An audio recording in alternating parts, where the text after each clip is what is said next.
And if you look across like the millennia, transportation modes have very much defined eras of humanity. Whether it was when the first ocean-going ship was built, or transcontinental railroad, or when aircraft that could fly across oceans were finally popularized.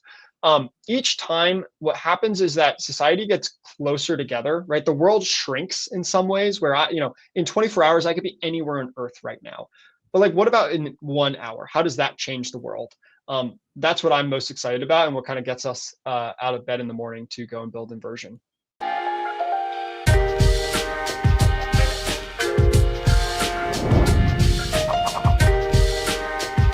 Welcome into another episode of Everything is Logistics, a podcast for the thinkers in freight. My name is Blythe Brumleve, and we are proudly presented by SPI Logistics. And in this episode, I'm happy to welcome in Justin Fiashetti. He is the CEO and co-founder of Inversion Space. And we're going to be talking about building the next shipping container and transporting it to and from space, which is super exciting. And then obviously, very relevant to this show, especially after doing our NASA series that debuted in August. And so as a little bit of a follow-up, we kind of talked about your company, Justin, on a recent episode, and was able to get connected with you and have you on. So I'm pumped to have this conversation. All that to say, welcome. Yeah, thank you for having me on. Really excited to talk about this. Logistics is like what makes the world tick, and we want to bring a new modality to that. So excited to share more about Inversion and what we're building. And I have to ask, just like off the rip, like this feels like the most exciting, like just space in general feels like the most exciting industry to be a part of right now. Is that a similar feeling for you, I would imagine? Yeah, there's a lot of really cool stuff happening, right? Over the last 10 years or so, getting to space has become very available, mainly thanks to SpaceX and them bringing the cost of launch down, but also the frequency of launch, right? They're flying, every other day, every 3 days, something like that. And so there's been this kind of explosion of entrepreneurship in the space industry. A lot of people coming from SpaceX, a lot of people based in Los Angeles. And it's a really cool domain to operate in, right? There's kind of a very high risk, high reward aspect where you can only test in space by going to space, right? You can't do stuff on the ground fully to see if it works, right? You can test a little bit, but at the end of the day, you put it in space, you see if your thing works, and then if it does, it's a really big reward for stuff.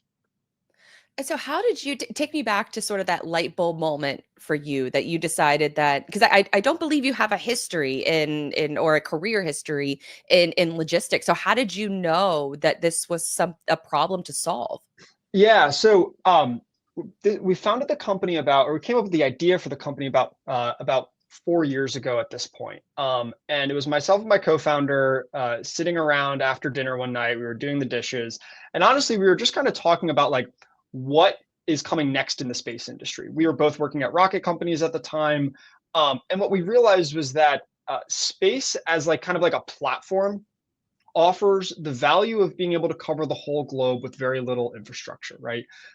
Two use cases right now for space are communications from space. I think like satellite internet, Starlink is a kind of the prevalent example, or Earth observation, right? Taking pictures of the Earth. And so really what those are taking advantage of is very few things can cover the entire globe, including remote areas, at a cheaper and faster rate than you would be able to do terrestrially. And so what they're returning is data, right? They're returning bits, right? Information. And we asked ourselves, oh, well, what if you could return atoms back? And the kind of way we came up with the exact idea is a little funny. It was wildfire season in Los Angeles, right? The sky was like red from all the smoke. It was raining ash. And I asked my co-founder, I was like, hey, what if we could drop water on wildfires wherever they started, in a very short period of time, put them out before they got big. We quickly realized that wouldn't totally work because you need a lot of water to do that. But then we started realizing, well, hey, like you can store cargo in space and have that piece of cargo have access to the entire globe, and land it very quickly. And you can, by doing so, create 1 hour delivery to the entire globe. So that's kind of where Inversion got started. Is we decided to go and build fully autonomous reentry vehicles that can store cargo in space. and then on demand deliver it to anywhere on Earth. And so the way it works is you take these reentry vehicles, you load them with the cargo on the ground, you launch a bunch of them into space, into low Earth orbit, and then and they kind of just sit there. They just hang out there until they're needed. And then once they're needed, you give them a GPS location to go and land at, and they'll fly fully autonomously and land within 50 feet of accuracy. And so are the reentry vehicles are almost the warehouses that are in space. It's not necessarily like you have a warehouse that you're building in space and you're shipping goods to and from it. The entry vehicle acts as the warehouse, correct? That's exactly right. Yeah, imagine that a shipping container is also the way you store your cargo around the globe, right? And that shipping container can get moved wherever it needs to get moved to. Yeah. And so with I guess the cargo delivery, because at first I believe you're focusing on, sort of a Department of Defense or disaster logistics, healthcare related items in an emergency, remote areas, I believe as well. Is that an accurate statement? Yep, that's where we're starting off because the main kind of thing we focus on at the company is providing enough value for the cost that this is. And in all of those settings, even today with current prices of getting to and from space, those close from a business model perspective. But as we bring that cost down through reusability, through just mass manufacturing, you start to open up many more markets as well that just want to have the ability to access the whole globe very quickly. And so it's probably those high revenue items, like you said, stuff that you're probably going to make, money off of so that you can be profitable, so that you can continue to, run a business. And so I don't imagine, or do you imagine that, it's going to be like, I don't know, delivering sunglasses to, my backyard one day? Do you see that as like a future likelihood, or probably not because of the cost associated with it? So when we think about the terminal cost of this, right, where is this going to end up? We expect that it will actually be at roughly the same increment as going from shipping by boat to shipping by plane, as it will shipping by plane to shipping by space, right? It'll be like roughly that amount of delta. And it will be actually even faster as a percentage basis in time between space delivery and aircraft delivery. So do we deliver sunglasses by planes today? Like, we don't, right?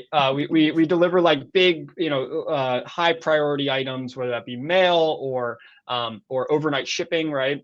But we've gotten to the place as a society where the speed of shipping by plane, people are willing to pay for just because it's faster, right? Not because they necessarily need that item in a shorter period of time, but it makes more business sense. It makes more personal sense to have that cargo shipped by air freight rather than by ocean freight.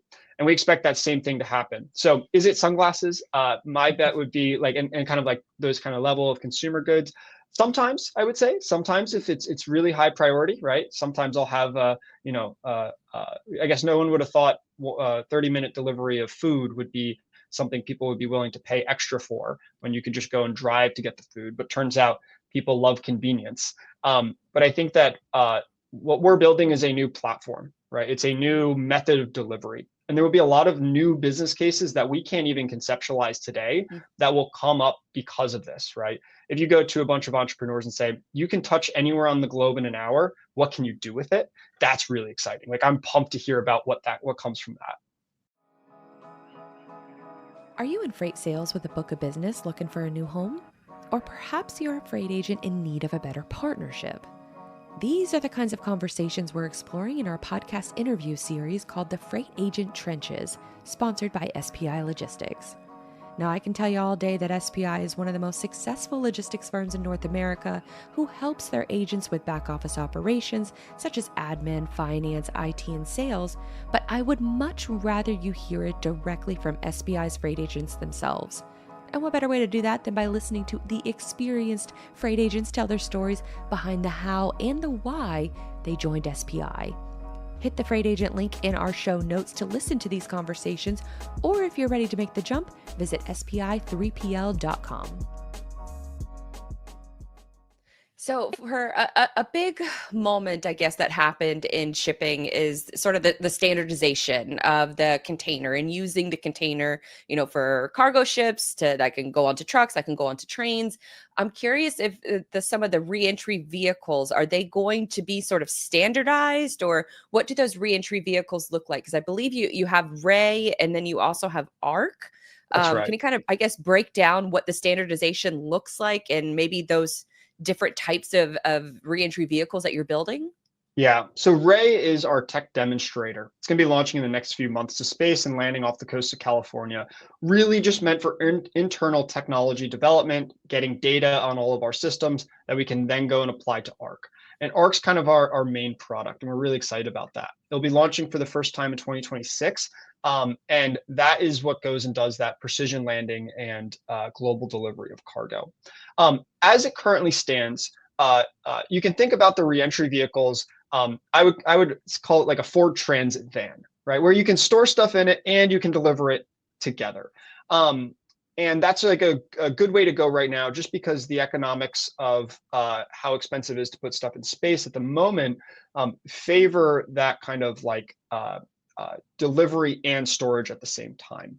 And so like we're a little early to start standardizing the actual container inside of the reentry vehicle, right? A reentry vehicle you can generally think about as it's like the equivalent of like a train or a truck or a boat, right? It is the method of movement, right? Rather than the method of storage at a high level.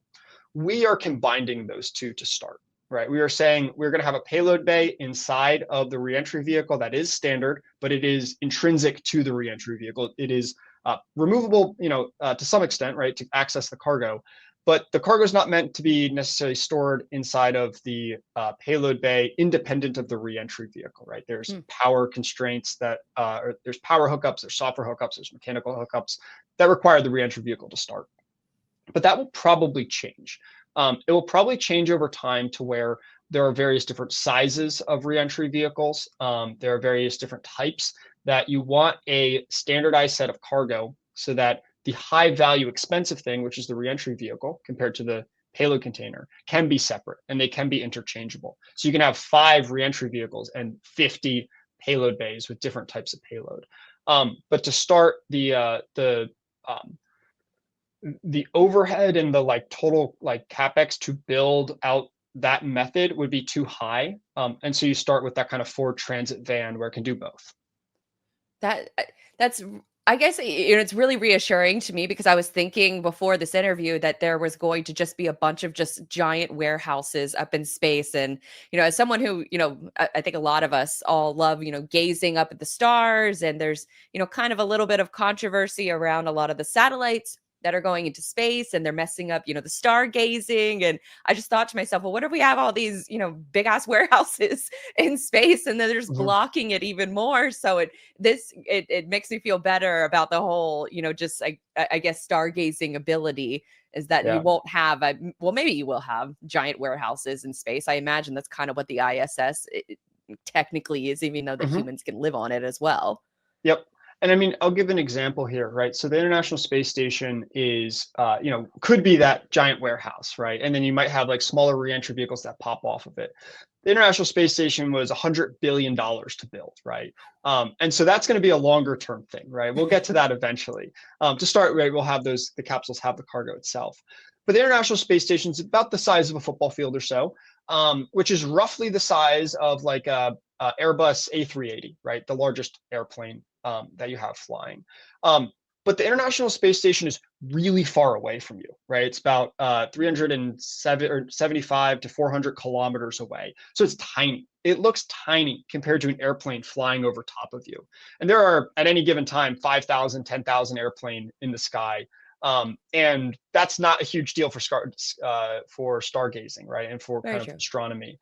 It has some impact, but not a huge impact. So we actually think that from that perspective, it will end up being even more favorable because it's just so far away and they're relatively small compared to the moon or something.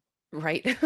So I'm curious as to, because especially for logistics. I've been working in logistics for, a little over a decade now, and it's seen sort of this tech evolution, especially since COVID, when the world shut down and everybody Yeah. kind of found out, how important supply chains were or are.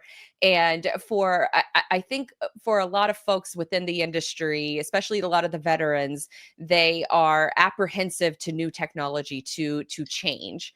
I'm curious if I'm wondering if maybe your advantage of not working in logistics has helped you create a new logistics company because you were almost on the outside looking in. Were any like logistics professionals or veterans, consultants kind of helping along the way with, sort of the early days of Inversion or even now, or has it really just been like, what can we think of that's new and let's carve this new path? Yeah. So, we have a lot of folks we talk to, and I try to learn from like literally every place I possibly can.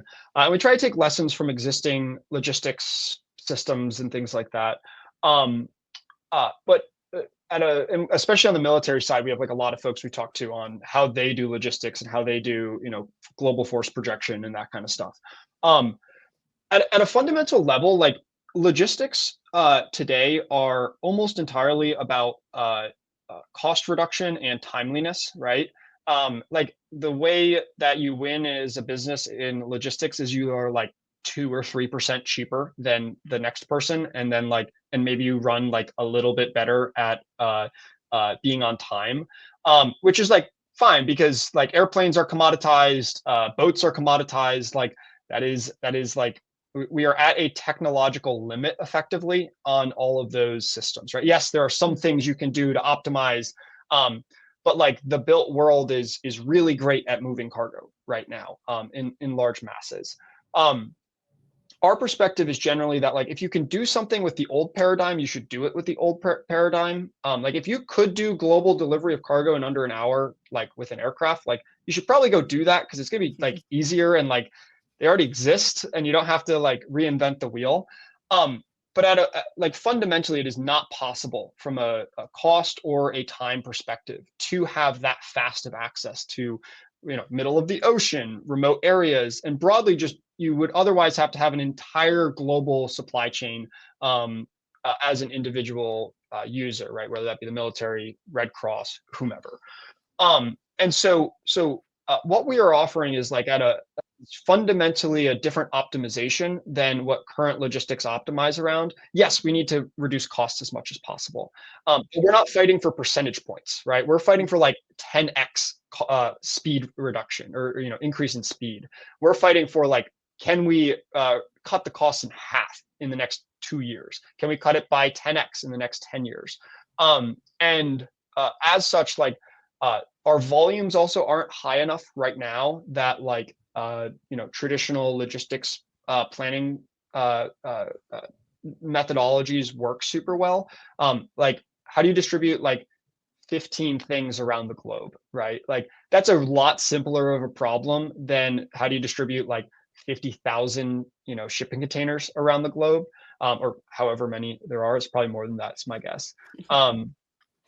So we think about it a lot that way, but fundamentally, we're not trying to build technology to solve or to be better at an existing thing.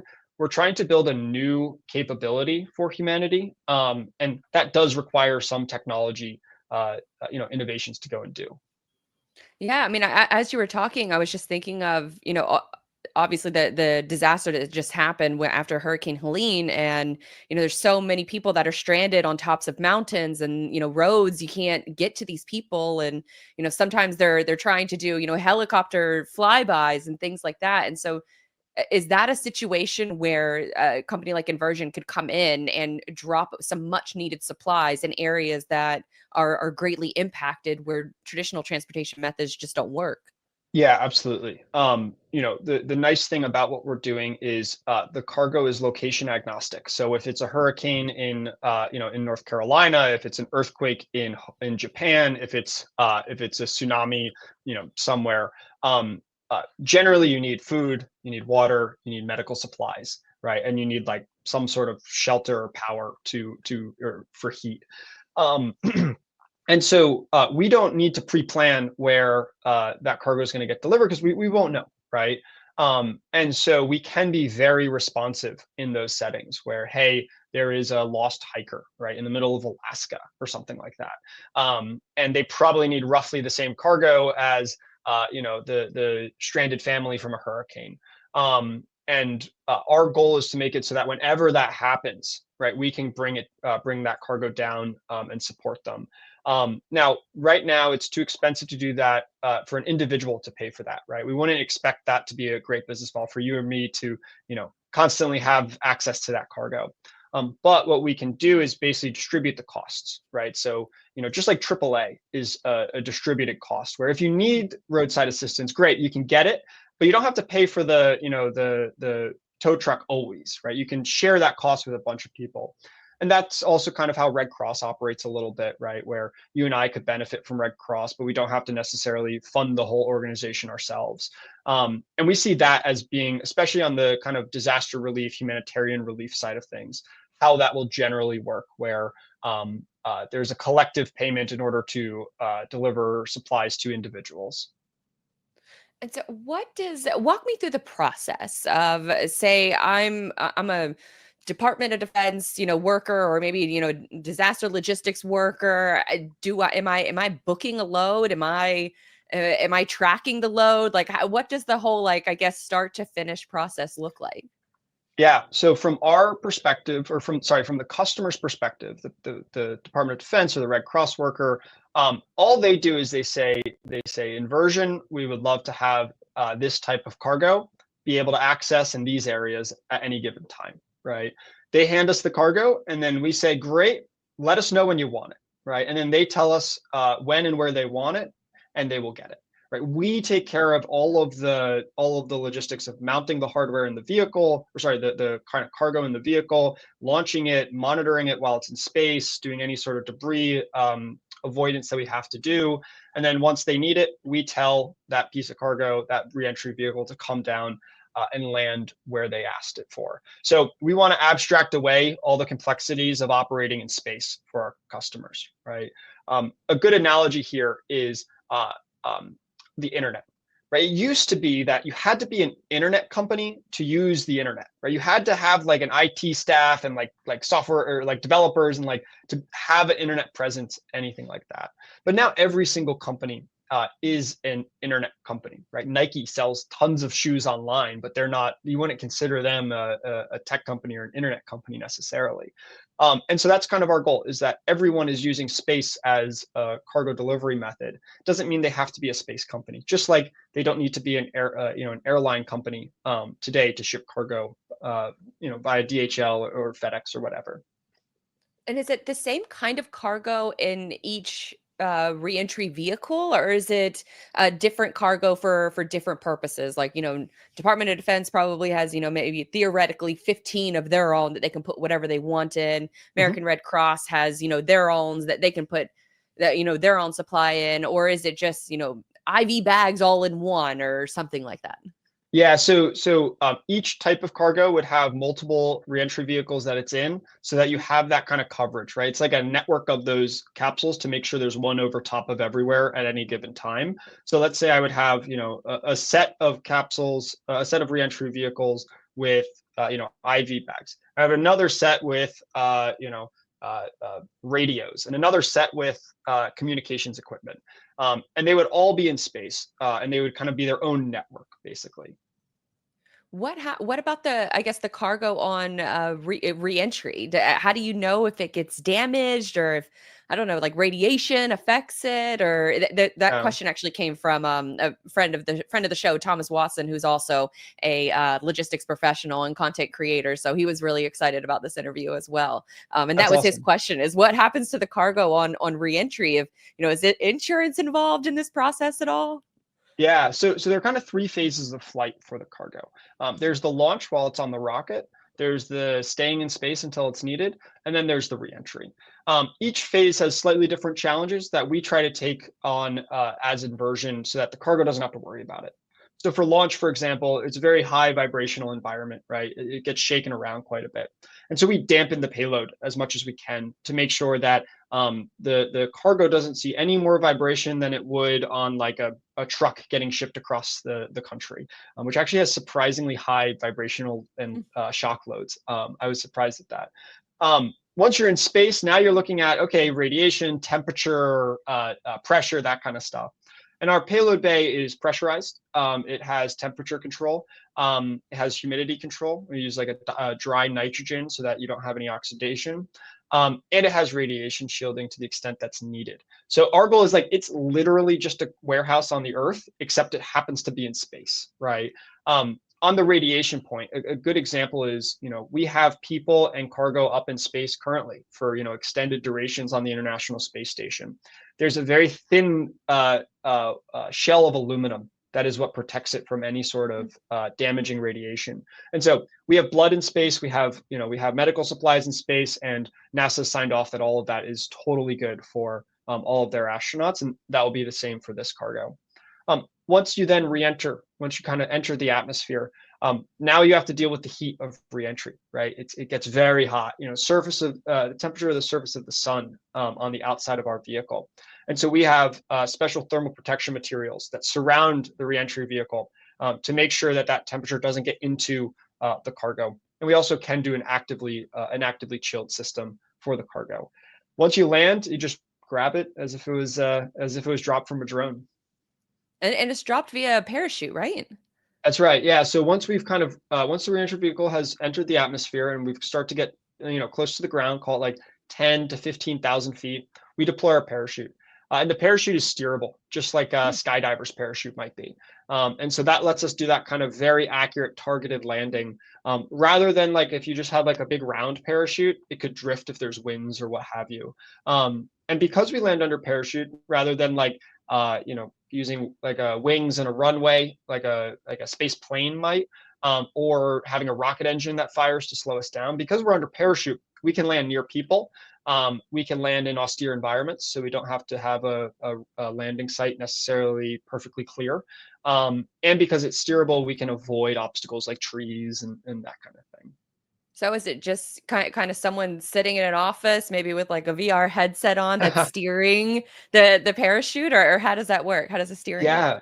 So it's actually fully autonomous. Oh, wow. The ARC does it all on its own.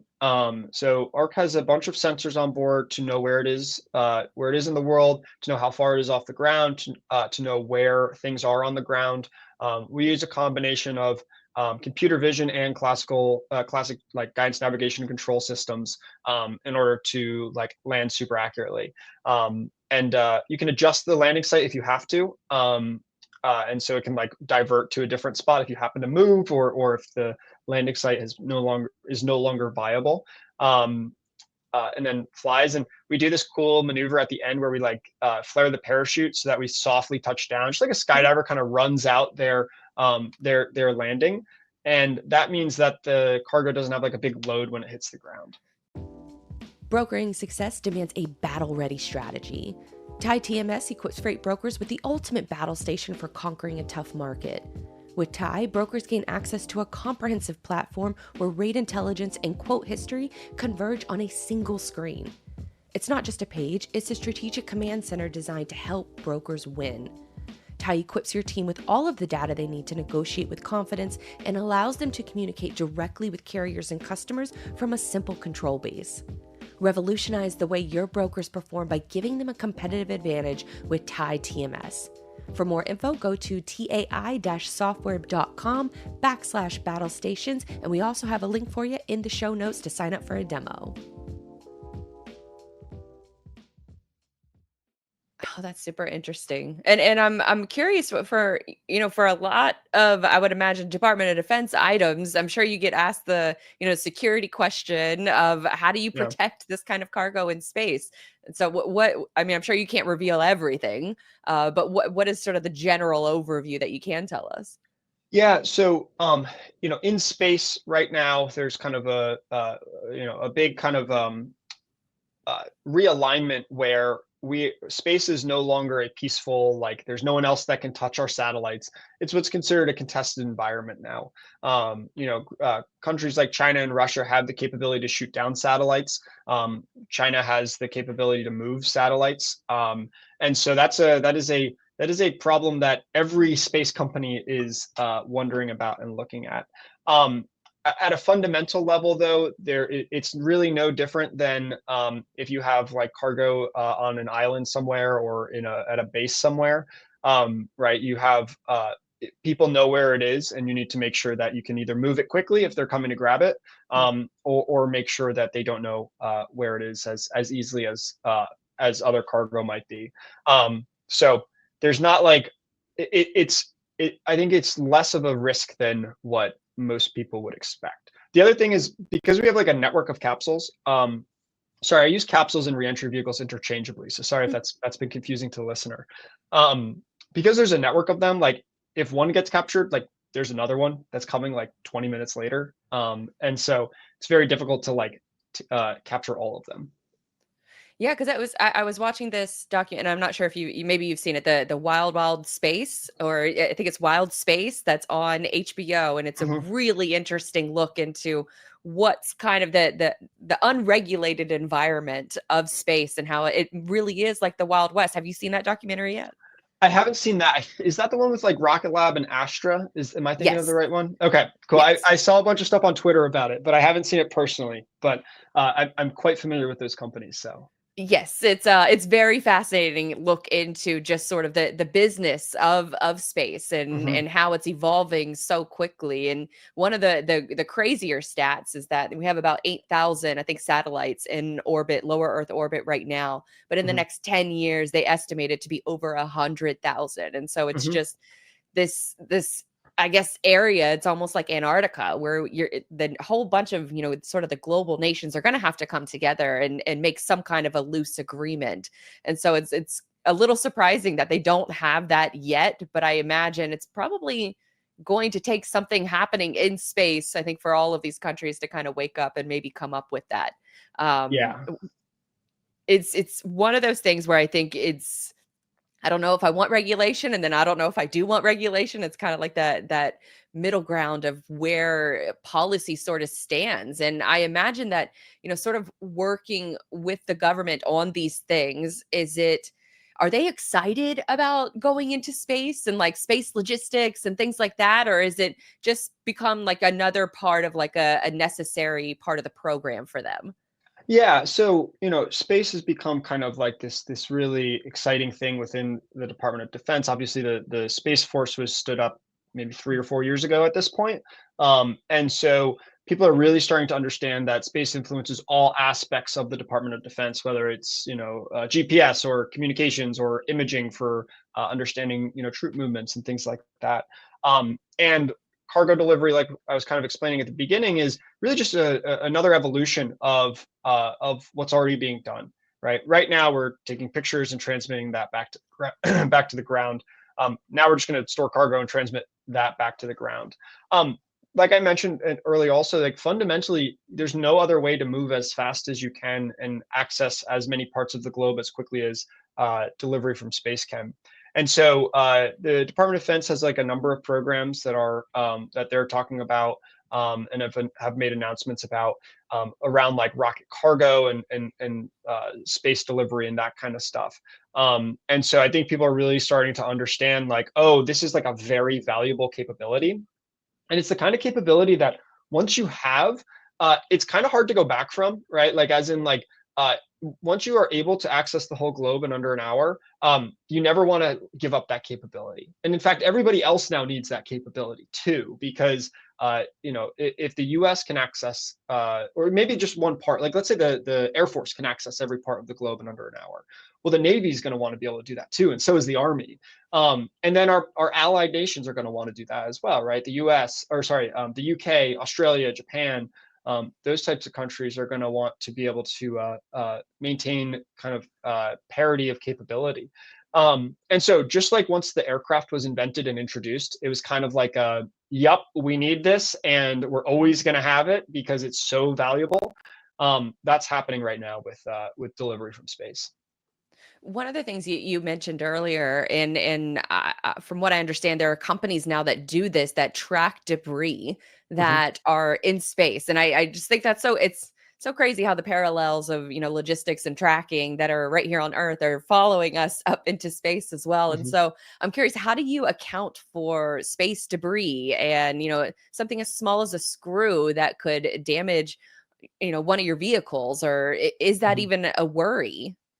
Yeah, so it's less of a worry than you would think. The debris is roughly pretty well tracked, and it's very predictable. Like orbits are very predictable for the most part. You can project months in advance if you're going to have a conjunction event. Uh, we have our ARC vehicle has propulsion on it, so it's able to move within its orbit.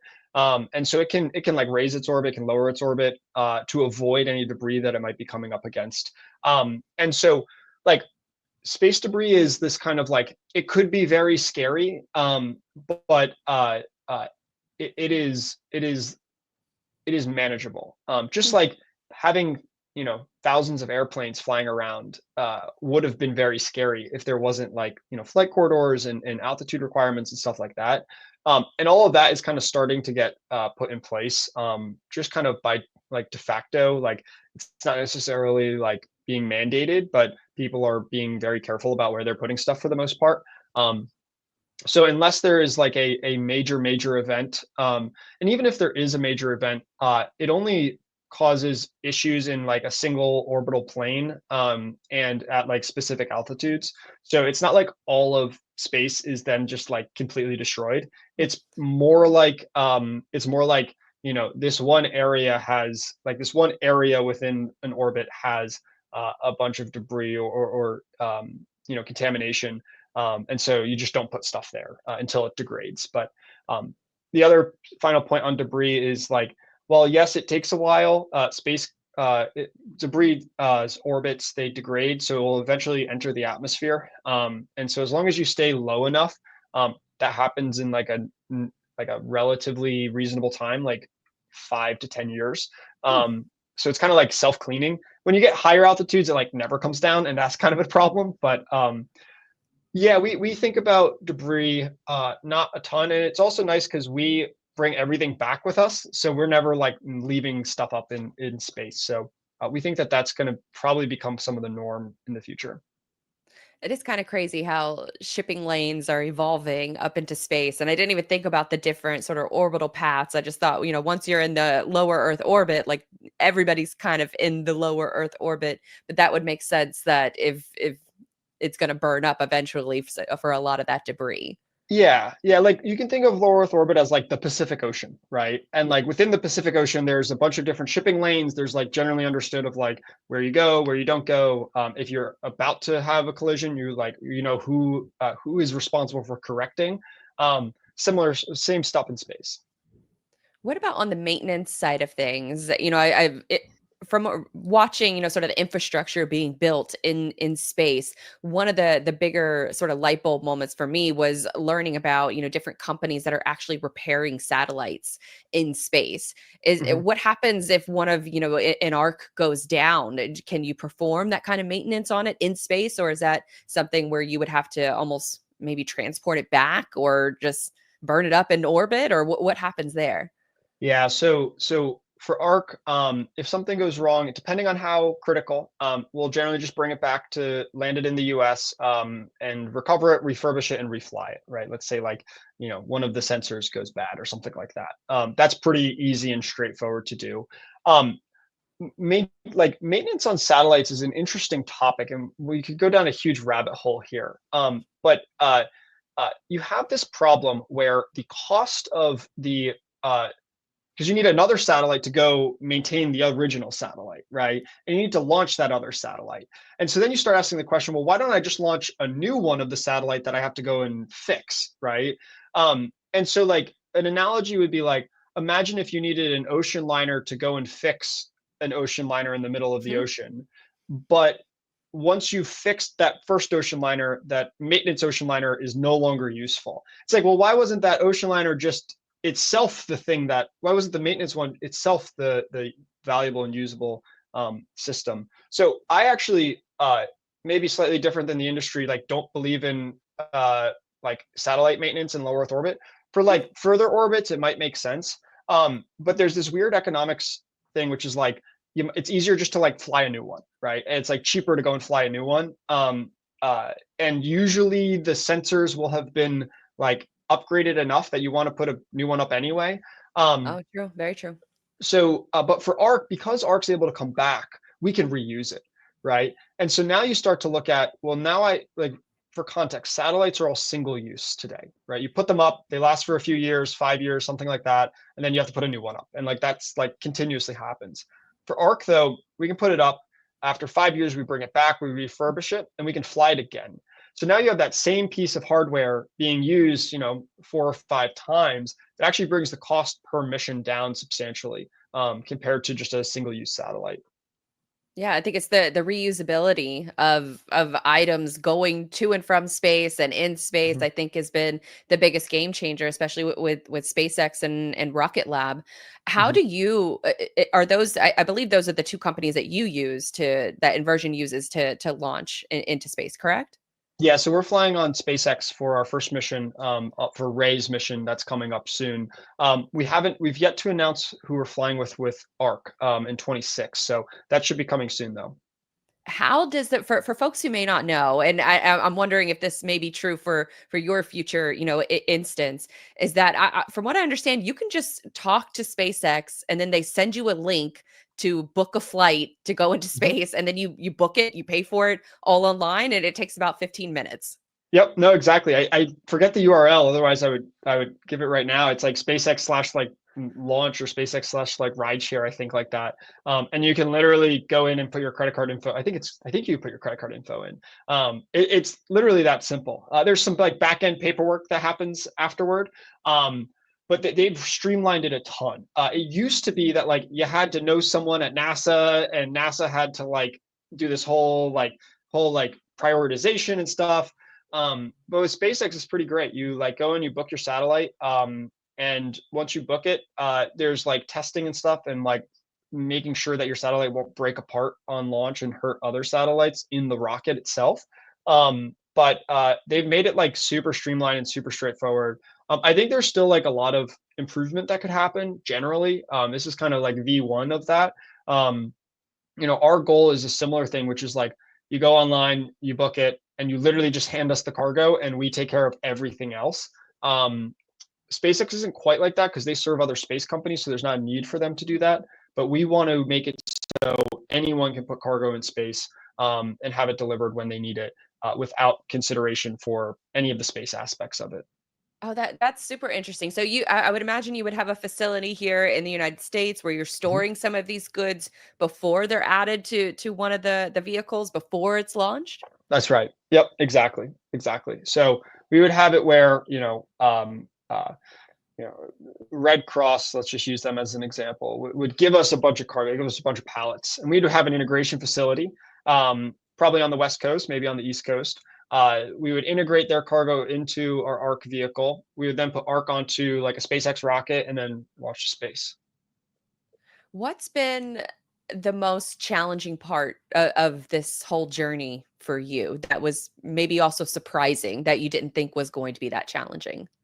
Yeah, I think that like uh, just generally, space is a hard place to build a company. Like if you're building a software company, you can like write the software, make it kind of work, launch deploy it, and have customers start to use it and test it and upgrade it over time.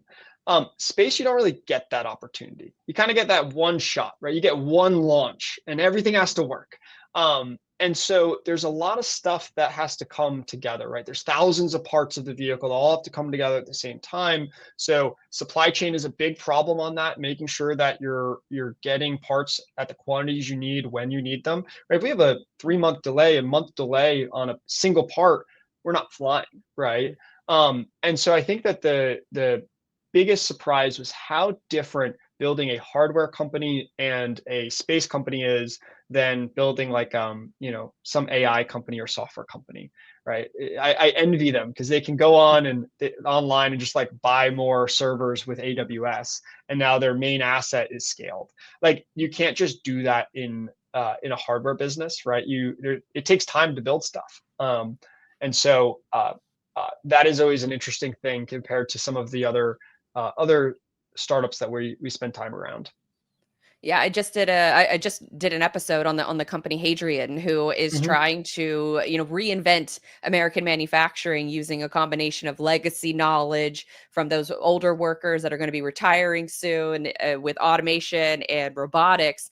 And they're focusing on the same industry. So aerospace, Department of Defense, these, the source of the source of the Hmm. product, and these lead times is just something that, or is a complaint that I've heard in that store, or doing research for that story, is that it's a problem just across all industries, but it appears to affect the aerospace the most. Is that just a outside perception? No, I think that's like roughly correct. And the reason is that there's very few suppliers for space rated hardware. Like most space electronics, as an example, have to be they're different than what you would use in like a phone or like a car or something like that. You can sometimes get away with automotive grade components, but you generally don't.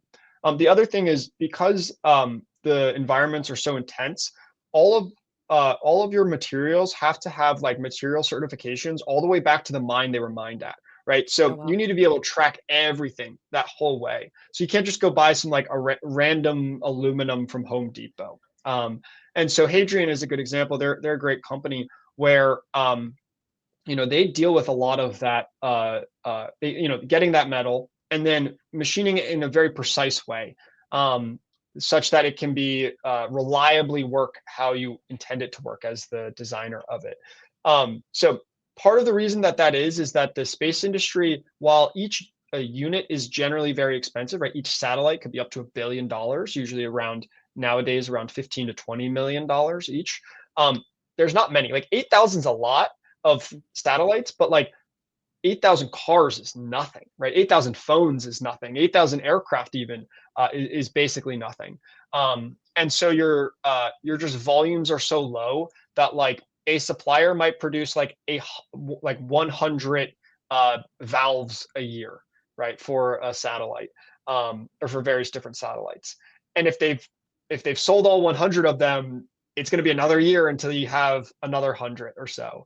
So you're kind of just dealing with this like low volume, high value aspect where every single component is like that, rather than like consumer electronics where like a touchscreen is made in the millions. There's really not many things in the aerospace industry made in the millions quite yet.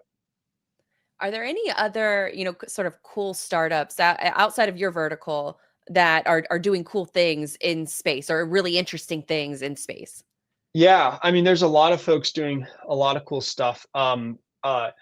Everything from like asteroid mining, which is like is like a crazy endeavor, which could turn out to be very cool, to more satellite communications. Like at a fundamental level, you have to ask the question of like, what is the end customer for something you're building in space? Because there's a lot of people that want to build cool technology, which is great, but who's actually buying it? Hmm. Right now, there's only two demonstrated business models that don't rely on the government, and that's internet and Earth observation. Everything else is like a one-off NASA mission or something like that. Like even the International Space Station is like just funded by NASA.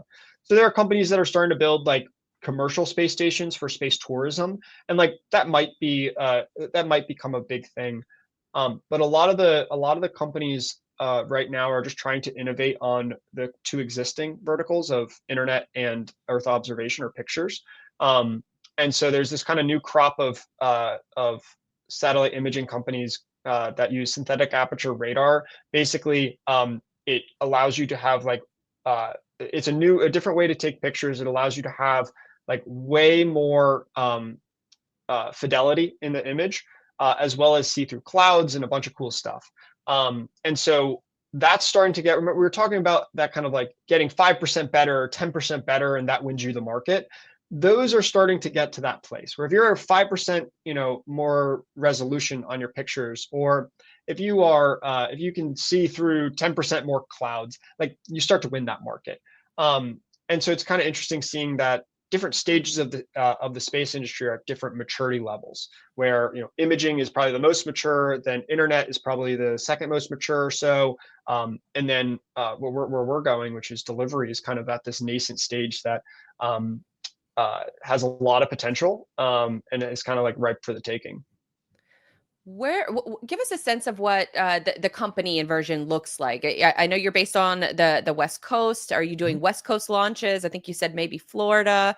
What does the team size look like? Can you kind of give us that eagle eye Yeah. view?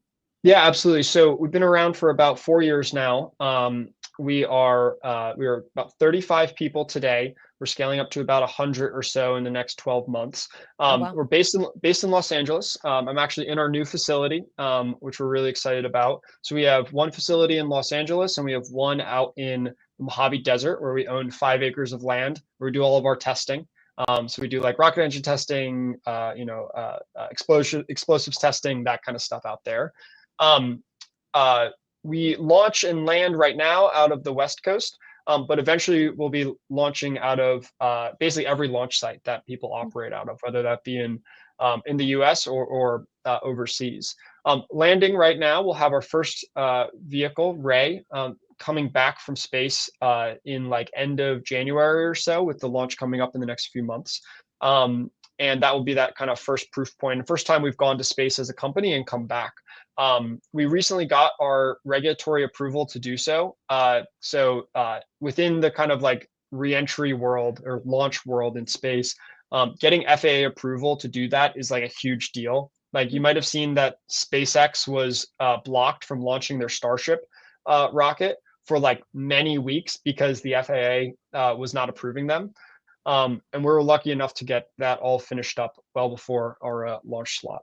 So yeah, we're scaling, we're building, and we're only flying one Ray vehicle. That is again just a very much a tech demo, just for us internally to get as much knowledge as possible and as much data as possible. And we're already kind of midway through the work on ARC, which will launch for the first time in 2026. That's awesome. Is there anything else that you think is important to mention that we haven't already talked about?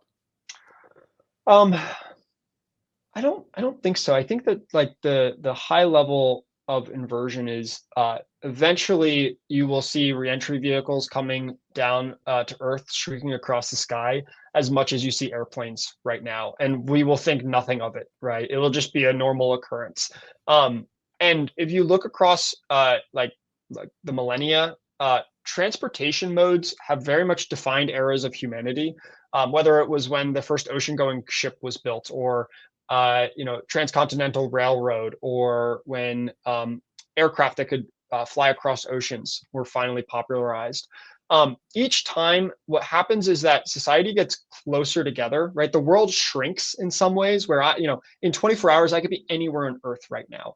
But like, what about in 1 hour? How does that change the world? That's what I'm most excited about, and what kind of gets us out of bed in the morning to go and build Inversion.